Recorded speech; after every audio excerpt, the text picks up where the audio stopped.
Assalamualaikum warahmatullahi wabarakatuh. Apa kabar saudara? Haisam Rabu kembali hadir menyapa Anda. Kali ini bersama saya Badrus Bangkit. Dan edisi kali ini kita akan berbicara tentang bagaimana pelayanan saraf di RSUD Samrabu Bangkalan. Ada yang mengatakan pelayanan saraf di RSUD Samrabu Bangkalan ini sudah maksimal. Salah satu buktinya adalah dengan adanya gedung baru di lantai 5. Ini dikhususkan untuk pelayanan saraf. Namun juga tidak sedikit kita temukan di tengah masyarakat bagaimana keluhan-keluhan masyarakat bahwa di RSUD Samrabu Bangkalan IGD-nya masih membludak full dan masih ngantri lama begitu di IGD ya. Apakah gedung baru ini dapat mengurai persoalan-persoalan, permasalahan-permasalahan yang menjadi keluhan dari masyarakat atau tidak? Kita akan bahas di sini. Berikut juga dengan front office yang menuai antrian panjang. Eksklusif kita akan bahas bersama dengan Bapak Samsul Arifin selaku Kepala Ruangan Rawat Inap Penyakit Saraf. Langsung saja saya sapa. Kabar baik Pak Samsul? Alhamdulillah baik. Sehat luar biasa ya? Oke, siap. Selain Pak Samsul juga hadir di tengah-tengah kita semua di sini anggota Komisi 4 DPRD Kabupaten Bangkalan. Di awal saya ingin menyapa Bapak Suyitno. Kabar baik Pak Suyitno? Alhamdulillah. Sehat luar biasa ya? Tambah ganteng mempesona seperti itu. Terima kasih sudah bergabung di Haisam Rabu. Di samping Pak Yitno ada Bapak Fuad Hasim. Kabar baik Pak Fuad? Alhamdulillah Pak. Sehat ya? Iya, sehat. Tapi masih tampanan Kak Yitno. Oh iya. Di samping Pak Yitno juga ada Bapak Wahyudi. Kabar baik Pak Wahyudi? Baik. Baik ya. Dan juga di sebelah sana ada Bapak Robi Ismail. Yang paling muda sepertinya ini ya. Dan juga sudah berada di perjalanan. Tadi saya konfirmasi Bapak Mustaqim Fatah sebentar lagi juga akan bergabung di sini. Sebelum saya bertanya lebih panjang kali lebar terhadap legislator kita yang sudah hadir di sini, saya ingin ke Bapak Samsul Arifin terlebih dahulu sebagai Kepala Ruang Rawat Inap Penyakit Saraf RSUD Samrabu Bangkalan. Saya ingin meminta Bapak Samsul untuk memberikan gambaran terhadap kita semua di sini. Apa kabar pelayanan saraf di RSUD Samrabu Bangkalan? Silakan. Oke, baik. Terima kasih atas waktunya. Assalamualaikum warahmatullahi wabarakatuh. Pertama saya akan memperkenalkan apakah penyakit saraf itu. Penyakit saraf yang dimaksud di sini adalah penyakit yang berhubungan dengan saraf atau otak. Jadi di sini yang mempengaruhi di sini adalah ada dua faktor, yaitu saraf dan tekanan darah. Di rumah sakit kami kunjungan untuk penyakit saraf ini sangat-sangat tinggi, nomor 2 setelah jantung. Oh iya. Jadi yang nggak sedikit juga rawat inap di rumah sakit kami ini tentang penyakit saraf banyak sekali. Sehingga penyakit saraf ini sebagai kategori atau fokus utama dari direktur kita. Penyakit saraf ini untuk masa penyembuhannya agak lama dengan daripada kasus-kasus yang lain, maka dari itu perlu perlakuan khusus untuk yang menderita penyakit saraf ini.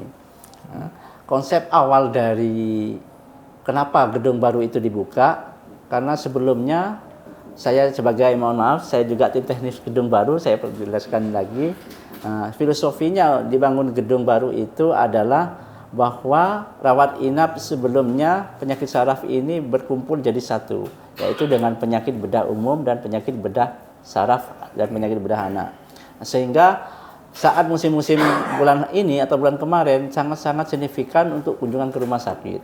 Jadi sampai pasien-pasien itu ke doorlob, Pak. Apa yang menyebabkan itu doorlob? Tadi itu karena kapasitas kami terbatas, penyakitnya yang lama, tapi perlu fokus yang sangat tinggi untuk penyakit saraf ini. Kapasitas yang terbatas itu kapasitas apa Pak? Kapasitas tempat tidur. Oke. Yang sebelumnya itu dari gedung lama itu 36 dibagi 3 penyakit, yaitu bedah saraf, saraf sendiri, dan bedah anak. Karena ini kita berkonsentrasi dari gedung ini, kita bangun gedung 5, ini harus punya solusi bahwa biar tidak doorlob. Akhirnya gedung 5 ini kemarin diresmikan pada bulan Januari, kami fokus ke saraf aja yang pindah. Kenapa kok nggak penyakit yang lain? Karena tadi ada konsentrasi di situ bahwa penyakit saraf ini perlu perlakuan khusus dan lama untuk penyembuhannya. Makanya kami langsung pindah ke lantai 3. Namanya Gedung Lili. Di situ kami konsentrasi tentang merawat penyakit-penyakit saraf. Mulai yang dari tidak sadar sampai yang setengah sadar, bahkan sampai sadar pun tapi tidak bisa bergerak. Nah, itu yang harus kita konsentrasi di situ. Kenapa? Karena itu sangat-sangat mengancam nyawa dan kecacatan untuk keberlangsungan hidup. Oke, baik. Pak Samsul, untuk volume pasien saraf perharinya bisa nyampe berapa, Pak? Kalau untuk yang rawat inap, mungkin sehari itu bisa 7. Bisa 7 ya? 7. Ya. Untuk kapasitas di gedung baru ini ada berapa bed untuk penyakit saraf? Gedung baru ini dikotakan sekitar 21 bed. Di lantai 5 ya? Di lantai 3. Di lantai 3. Nah, untuk rawat inapnya. Itu yang 20 untuk rawat inap biasa dan 1 untuk isolasi.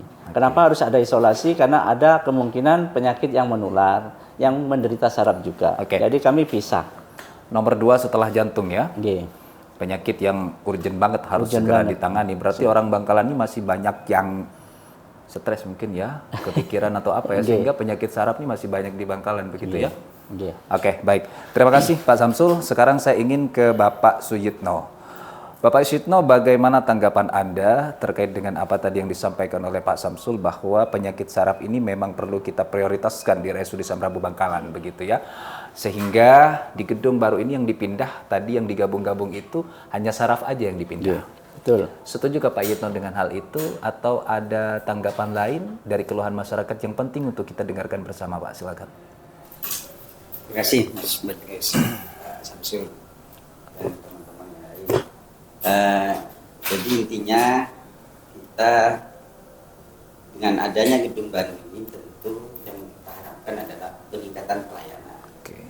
Karena kita tahu bersama bahwa problem di Bangkalan ini setelah Tuhasi kita sering melihat antrian-antrian dan alhamdulillah Pak Dingut melakukan sebuah langkah solusi dengan membangun gedung baru.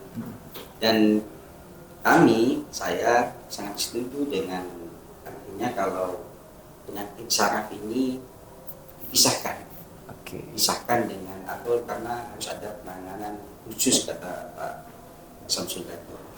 Namun saya sering menyampaikan setiap rapat dengan Rumah Sakit Samrabu dan pejabat-pejabat yang di sini bahwa kita ini ketika bangunan gedung baru tapi tidak diikuti dengan peningkatan kualitas dan kapasitas itu juga akan berkurang manfaatnya. Kapasitas intinya adalah bagaimana kemudian peningkatan kemampuan dari perawat-perawat, penempatan perawat yang sesuai dengan topoksi atau keahliannya. Karena kami melihat masih banyak kadang di perawat itu ahlinya apa, tapi kok di ruangan apa, kan gitu. Ini masih sering terjadi. Kemudian juga harus ada dengan gedung baru ini fasilitas juga harus bagaimana fasilitas ini betul-betul. Karena Bangkalan ini sudah menjadi rumah sakit rujukan imamlah. Kita dengan artinya kita melihat artinya mengakui bahwa dalam 5 tahun terakhir banyak pembenahan yang dilakukan oleh rumah sakit Bangkalan. Artinya kalau dulu keluhan-keluhan itu sangat banyak ke kita, ya alhamdulillah dalam beberapa tahun ini sudah ada perbaikan-perbaikan. Walaupun masih sering terjadi keluhan masyarakat khususnya di pelayanan memang pelayanan. Betul yang disampaikan tadi kalau penanganan ini tentu selain ada ahli yang cukup dan kemudian alat-alat yang memang sesuai peningkatan peralatan juga memang yang terjadi di kita ini karena kebanyakan perawat kita ini dari lokal kadang egoisme. Makanya saya selalu menyampaikan ke Pak Dino selalu dilakukan bimtek bahwa kita ini memang juga dapat honor bukan gaji, tapi lebih pada pengabdian. Dan Oke. saya yakin bahwa tugas perawat dokter ini lebih mulia dari kita.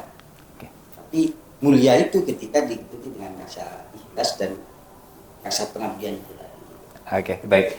Ada 3 poin yang saya tangkap dari apa yang disampaikan oleh Bapak Syutno. Yang pertama, peningkatan pelayanan, kapasitas perawat yang sesuai dengan keahliannya, begitu. Yang kemudian fasilitas ruangan, fasilitas pelayanan, seperti itu. Kalau menurut Bapak Fuad Hasim, apakah juga sependapat dengan apa yang disampaikan oleh Bapak Syutno atau bagaimana? Silakan. Ya, terima kasih. Ya, saya sependapat. Saya mau nanya fasilitas-fasilitas apa saja yang ada di itu Polisaraf ini ya. Polisaraf, ya. Terus sementara ini dokter Polisaraf itu ada berapa yang sudah? Terima kasih. Oke. Ada pertanyaan nanti saya akan tanyakan kepada Bapak Samsul ya. Cuman saya tampung terlebih dahulu fasilitas apa yang disediakan, yang sudah dioptimalkan di Polisaraf ini. Saya ingin ke Bapak Robi Ismail terlebih dahulu. Pak Robi tadi sudah menyimak apa yang disampaikan oleh Bapak Syutno dan juga Bapak Samsul, begitu ya. Apakah Pak Robi juga sepakat atau ada keluhan-keluhan yang lain yang penting untuk disampaikan atau bagaimana? Silakan. Sepakat. Saya memang sepakat dengan apa yang disampaikan Bapak Sugito, bahwasannya yang paling saya sepakati bahwasannya dengan adanya gedung baru ini harapannya dapat meningkatkan pelayanan. Tapi memang saya selalu menyampaikan juga ke masyarakat karena saya sering menyampaikan juga ke masyarakat bahwa dengan adanya gedung baru ini bukan berarti serta-merta akan menuntaskan segala permasalahan yang ada di Jam Rabu. Ini juga harus ada sosial kontrol juga dari masyarakat dan harus juga ada perhatian terus-menerus dan evaluasinya terus-menerus dari pihak Jam Rabu untuk meningkatkan pelayanan. Dan terkait Polisaraf ini ada yang ingin saya tanyakan juga. Dan seperti apa sih proses di Rumah Sakit Jam Rabu ini dalam mendiagnosis seseorang ini harus ke Polisaraf dan apakah peralatan medisnya di Jam Rabu ini sudah baik untuk mendiagnosa orang tersebut. Dan sebenarnya ada satu lagi yang mungkin ini secara umum ya, bukan fokusnya ke syaraf aja yang saya tanyakan. Saya setiap podcast dengan Jam Rabu ini selalu menanyakan terkait isu-isu yang ada di masyarakat. Oke. Yang mungkin itu menjadi mitos atau seperti apa, karena memang tujuan dari adanya podcast ini kan untuk bisa memberantas mitos-mitos yang ada di Betul, masyarakat. betul. Apa itu? Apa itu? Salah satu isu di masyarakat yang sering terjadi, yang sering saya dengar maksudnya di rumah sakit ini, untuk pasien peserta BPJS, bahwasannya ketika ada pasien peserta BPJS, isu dari masyarakat ini untuk ruangan itu hanya 3 hari kayak gitu. Sehingga kalau sudah sampai 3 hari, itu isu yang ada di masyarakat itu ya pasti dipulangkan.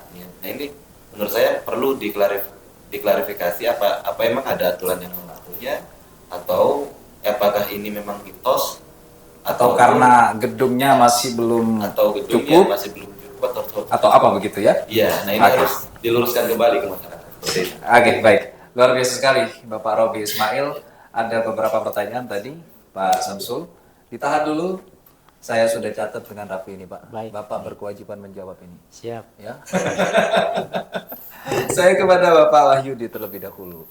Pak Wahyudi, adakah keluhan-keluhan dari masyarakat yang penting untuk disuarakan sebagai seorang legislatif, sebagai seorang legislator ya, untuk menyampaikan aspirasi sebagai corong penyambung lidah dari masyarakat begitu terkait RSUD khusus di Polisaraf ini? Silakan Pak Yudi. Baik, terima kasih Mas Bagus. Keluhannya untuk Polisaraf ini sampai sekarang masih belum ada yang laporan ke saya. Cuman pada umumnya itu mungkin dari ruang-ruangan lain itu ada. Itu terkait seperti tadi pertama senyum Pak. Senyum itu sedekah katanya. Nomor 2 itu ruangan itu banyak yang melaporkan kepada saya itu AC. Saya sendiri pun pernah menemukannya. Oke. AC itu ruangan ini dingin, kalau ini ada di kamar pasien ada yang panas. Oke. Panas. Saya temukan sendiri. Saya potong sedikit. Ya, baik. Soal AC itu sudah dibahas kemarin Ah. pada saat podcast bersama dengan Dirut Ya. RSUD Samrabo Bangkalan. Beliau menyampaikan permohon maaf. Yang pertama, masyarakat juga bisa menonton podcast saya dengan Dirut di Hai Samrabo ini juga, karena memang dulu pakai pihak ketiga begitu ya, kalau nggak salah. Kemudian masih belum benar juga. Sekarang sudah ketemu titik permasalahannya. Insya Allah 2025 udah clear. Dan beliau mempertanggungjawabkan statementnya. Jadi 2025 ini soal AC yang panas tadi itu insya Allah clear. Next, lanjut silakan. Ada, kalau kata saya itu yang menyebabkan ruangan juga panas itu bukan hanya AC, tapi pengunjung. Oke. Saking membludaknya pengunjung, suhu ruangan jadi naik. Yang sakit satu, yang datang satu pickup. Ya. Begitu ya. Kemarin saya sudah Kearifan bahas. lokal itu, Pak. Iya, kearifan lokal. Memang kita perlu sosialisasi untuk kearifan lokal itu. Saya kemarin sudah bahas itu tentang pengunjung. Namanya juga pasien, orang sakit perlu dikunjungi tapi perlu istirahat. Betul. Nah, jadi kita gimana ya? Kunjungan itu bolehlah kita pakai tanda pengenal dua, satu di dalam, yang satu ini gantian pakai tanda pengenal itu. Saya mintanya seperti itu. Tanda pengenal ya. Iya, tanda pengenal. Oke. Jadi diperketatlah penjagaannya itu kan, namanya juga orang sakit perlu istirahat, juga perlu kunjungan biar ada semangat. Oke. Yang terakhir ini gedung baru yang tadi barusan ada di lantai berapa sekarang? Lantai 3. Lantai 3 ya. Yang saya harapkan ada di lantai 1. Soalnya yang yang datang itu sahab yang motorik geraknya itu kan nggak bisa biar nggak naik turun naik gitu, biar langsung di lantai. Ya, cuma aja gitu. Oke, baik. Luar biasa sekali Mas Wahyudi, juga Mas Bapak Wahyudi, Bapak Robi Ismail. Tadi ada beberapa pertanyaan ya, yang penting untuk dijawab. Ini harus ngejawab dan direkam, ini tidak akan dipotong-potong, Pak. Siap. Saya akan jawab bisa mungkin. Nanti juga akan saya minta tanggapan lagi kepada Bapak Syidno. Yang pertama tadi soal fasilitas apa saja, Pak, yang ada di gedung baru ini? Iya.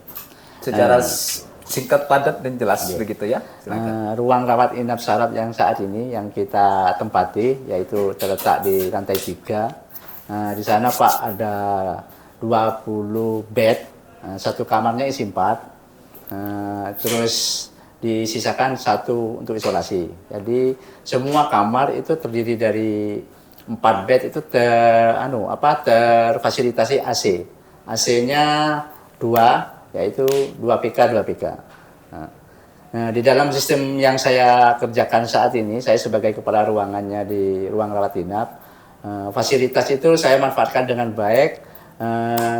AC itu karena ini sesuai dengan apa yang kita rawat sebenarnya, yaitu orang penyakit stroke. Orang yang penyakit stroke itu kalau siang dia harusnya sejuk, kalau malam kedinginan. Nah, itu ada perlakuan khusus buat perawat-perawat kami yang di sana, yaitu 21 orang Pak kita di sana. Nah, kita harus beda dengan ruang rawat inap yang lain. Kita betul kata tadi, senyumnya dan care-nya harus ditambahi. Bukan gedungnya aja yang baru, tapi perilakunya kita harus baru. Selain AC, Pak?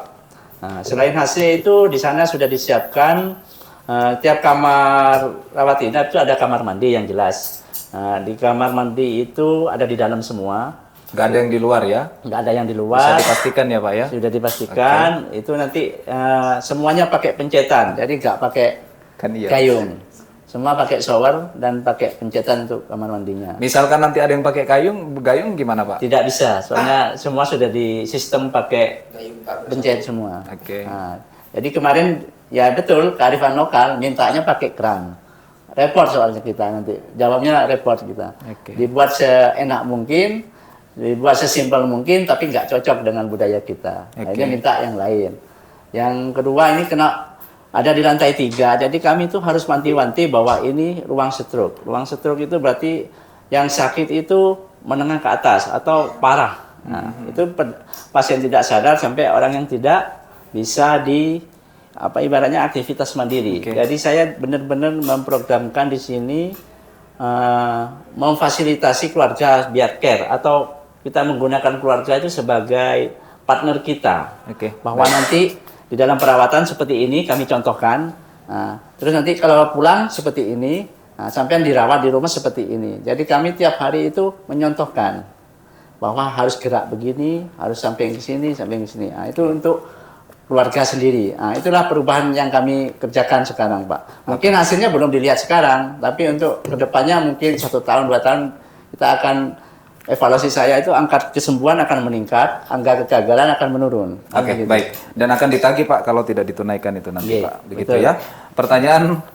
Pertanyaan dari Bapak Robi tadi, apakah betul isu yang berkembang di masyarakat pasien BPJS ini 3 hari belum sembuh maksimal itu sudah dipulangkan Pak?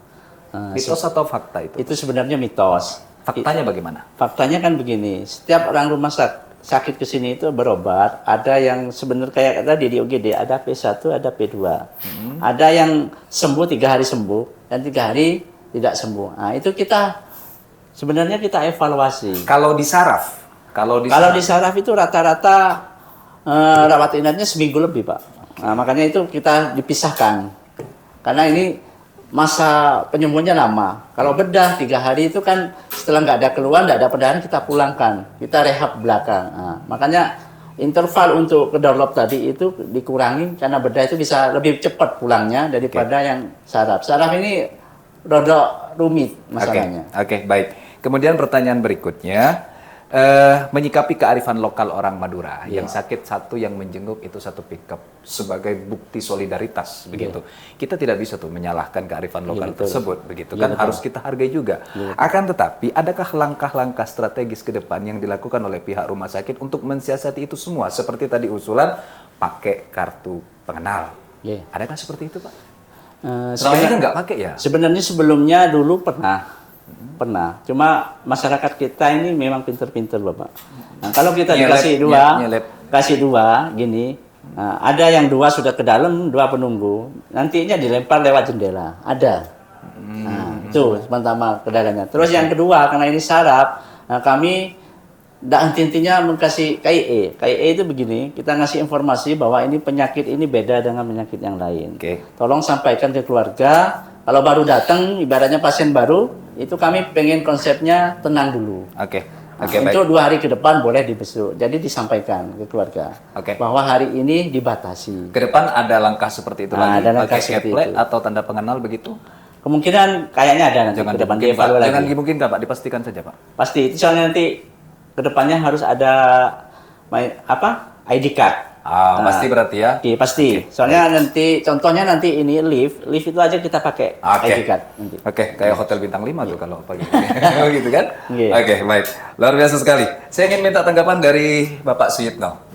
Silakan Pak. Iya, terima kasih. Jadi memang ini cerita saya dulu, bahwa motivasi saya masuk ke Komisi 4 salah satunya adalah memang ingin mengkritik rumah sakit, karena saya dulu sebelumnya di komisi lain dan saya sering menyerang.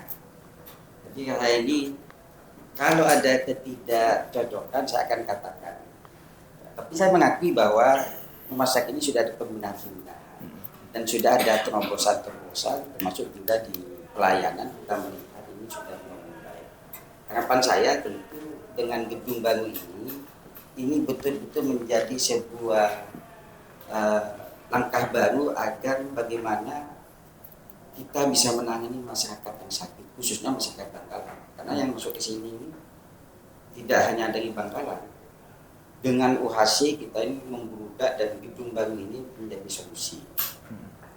Yang saya harapkan tentu memang ada tadi yang pertama pelayanan itu memang harus ada sebuah keramahan dan itu selalu ditingkatkan. Kemudian yang kedua adalah kecepatan dalam artian ketika ada pasien parah, termasuk saraf itu adalah termasuk pasien yang cepat parah. Nomor 2 setelah jantung ya? Ya, artinya administrasi jangan sampai mengganggu proses pengobatan.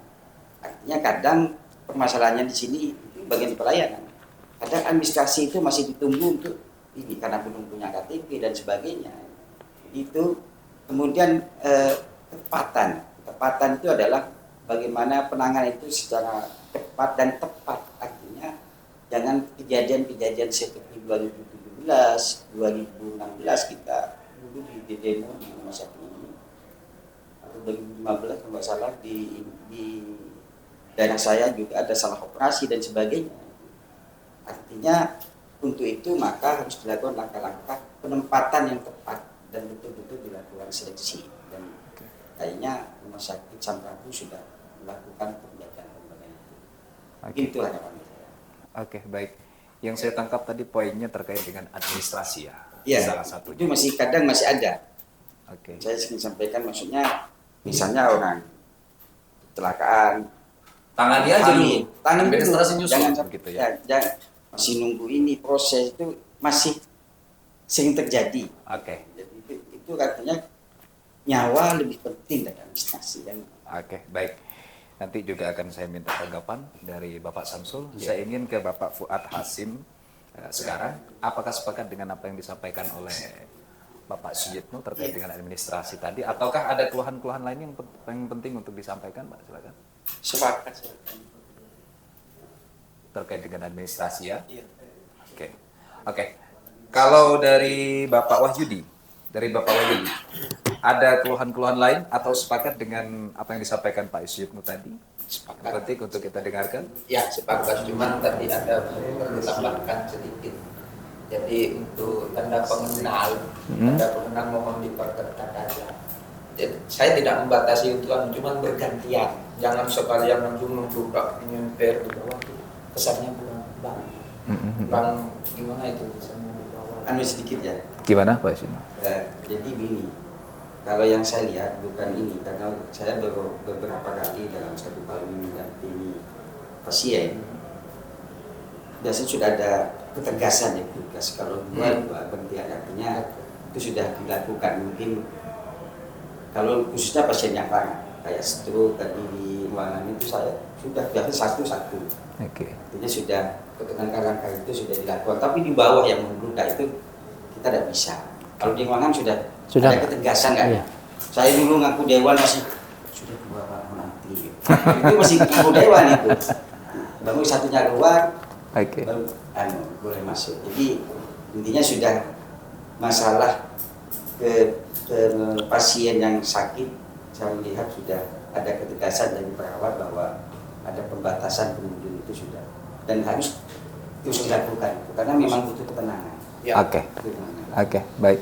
Kalau dari Bapak Robi Ismail dengan adanya gedung baru ini, kalau menurut Bapak Robi, apakah mampu mengurai persoalan keluhan masyarakat dari IGD yang full karena alasan selama ini tidak adanya ruangan seperti itu? Kalau menurut Bapak Robi, dengan adanya gedung baru ini, apakah bisa mengurai atau tidak? Menarik Mas, karena begini, saya juga menyampaikan ke masyarakat ketika saya berinteraksi, banyak masyarakat yang tahu kalau saya ini bermitra dengan RSUD Syamrabu, sering menanyakan bagaimana peningkatan. Saya sampaikan, insya Allah peningkatan di RSUD Bangkalan ini akan terus meningkat, gitu, apalagi dengan adanya gedung baru ini. Maka yang saya sepakati adalah dengan adanya gedung baru ini, pasti peningkatan pelayanan di RSUD ini pasti akan membaik. Tapi saya juga jelaskan ke masyarakat bahwasannya dengan adanya gedung baru pun itu tidak serta-merta langsung menyelesaikan segala permasalahan yang ada. Kalau menurut kamar atau gimana, saya juga pernah diskusi sedikit dengan Dr. Farhat. Gitu. Saya pernah main ke RSUD ini.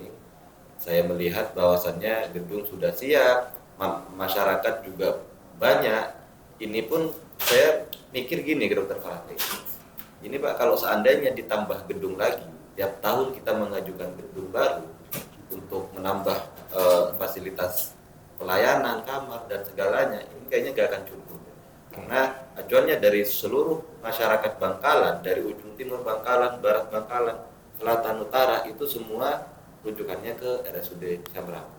Kalau untuk peningkatan pelayanan signifikan ataupun berbenah untuk Bangkalan juga, saya lebih setuju kalau misalkan kita usulkan bersama-sama bahwasannya di Bangkalan ini harus ada 3 RSUD yang ada kayak gitu. Oke. Bisa sepertinya yang cocok menurut saya 10 puskesmas 10 dinaikkan menjadi RSUD, puskesmas Belega dinaikkan sebagai RSUD.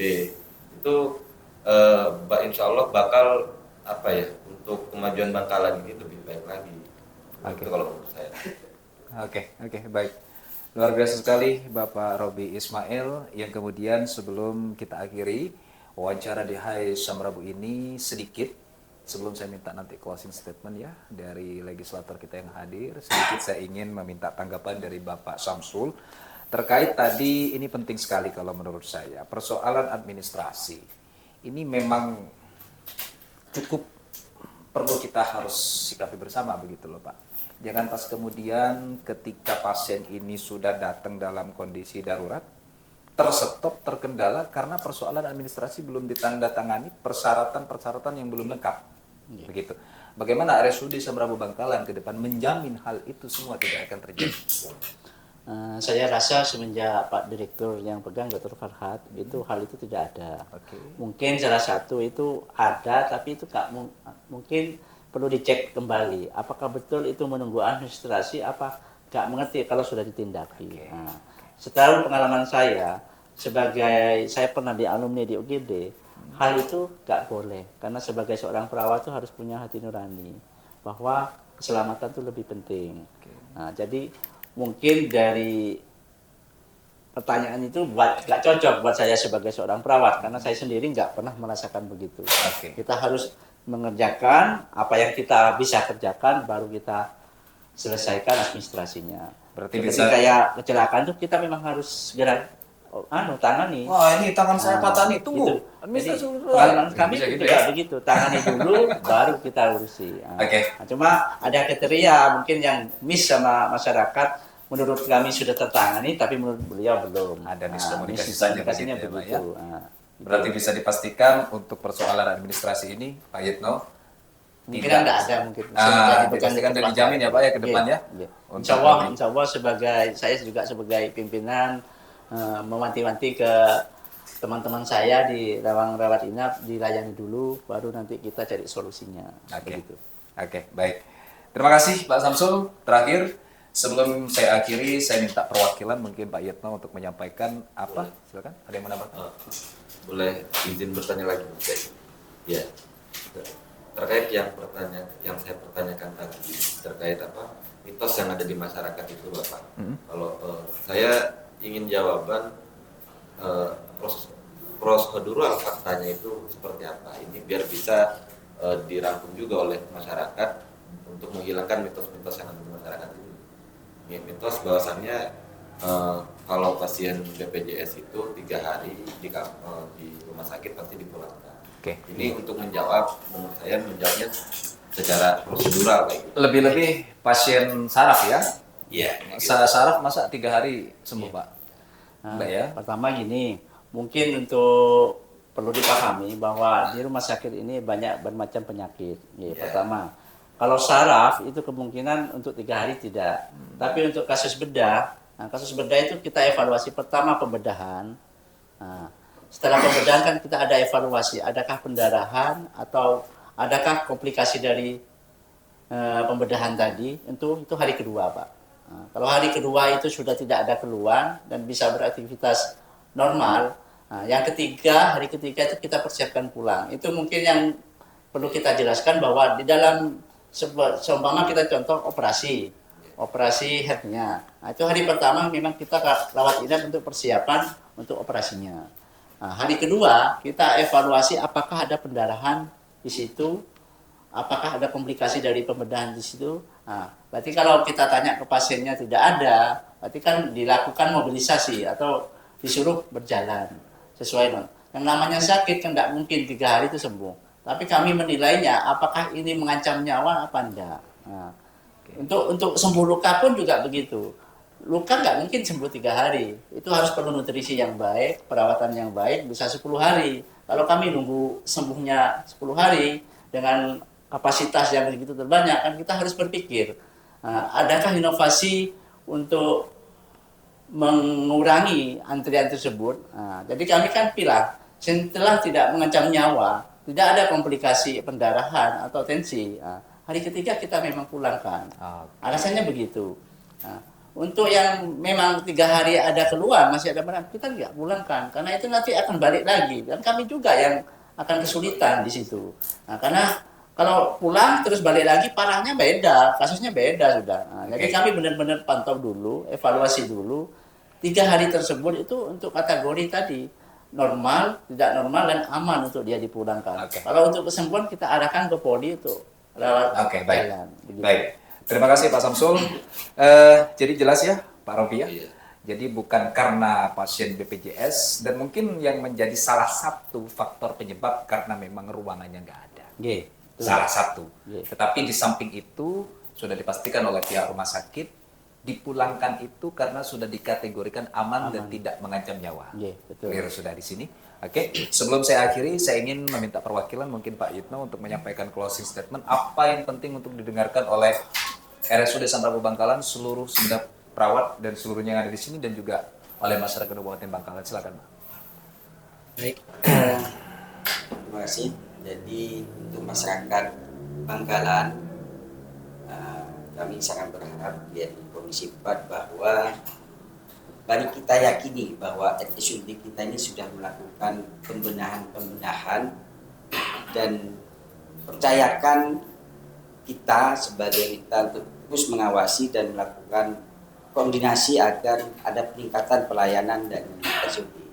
Dan insya Allah dengan tambahan gedung baru tentu akan diikuti dengan peningkatan fasilitas dan dukungan untuk bagaimana supaya proses penyembuhan penyakit itu bisa cepat dan tepat. Dan untuk Rumah Sakit Samrabu khususnya Pak Dinu dan seluruh karyawan yang ada di sini, bahwa memang tugas dokter dan perawat itu adalah sangat mulia, maka memang butuh rasa ikhlas yang lebih daripada seperti kita. Artinya memang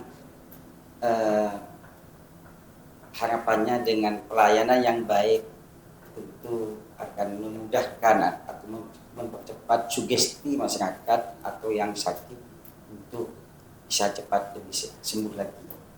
Jadi dengan gedung baru mudah-mudahan khususnya di Saraf, karena ini sudah yang saya dengar dari Pak Dinu, fasilitas juga sudah didukung dan memang kita melihat dalam 3 tahun terakhir ini kita memang sudah fasilitasnya sudah lebih baik dari swasta dan mudah-mudahan Rumah Sakit Samrabu ini menjadi solusi bagi seluruh masyarakat Bangkalan di Madura untuk bagaimana melakukan pengobatan dengan cepat dan tepat. Amin. Oke, baik. Terima kasih Bapak Suyitno udah bergabung di ASM Rabu dan saya juga ucapkan terima kasih kepada Bapak Robi Ismail, Bapak Wahyudi, Bapak Fuad Hasim dan juga Bapak Samsul Arifin selaku kepala ruangan di Poli Syaraf ya, di pelayanan Syaraf ya. Saya ucapkan terima kasih. Semoga apa yang disampaikan dalam wawancara kita tadi dapat bermanfaat bagi seluruh masyarakat Bangkalan. Bersama-sama kita mengawal ya, menjaga dan juga merawat bagaimana RSUD Samrabu Bangkalan ini lebih baik lagi ke depan, karena RSUD Samrabu Bangkalan ini bukan milik direktur saja, bukan milik eksekutif ataupun legislatif. RSUD Samrabu Bangkalan ini adalah milik kita semua yang harus kita jaga dan harus kita kawal bersama untuk lebih baik lagi ke depan. Semoga ini bermanfaat dan sampai jumpa di Hai Samrabu berikutnya. Saya Badrus Bangkit, pamit undur diri. Sampai jumpa dan wassalamualaikum warahmatullahi wabarakatuh. Waalaikumsalam warahmatullahi wabarakatuh.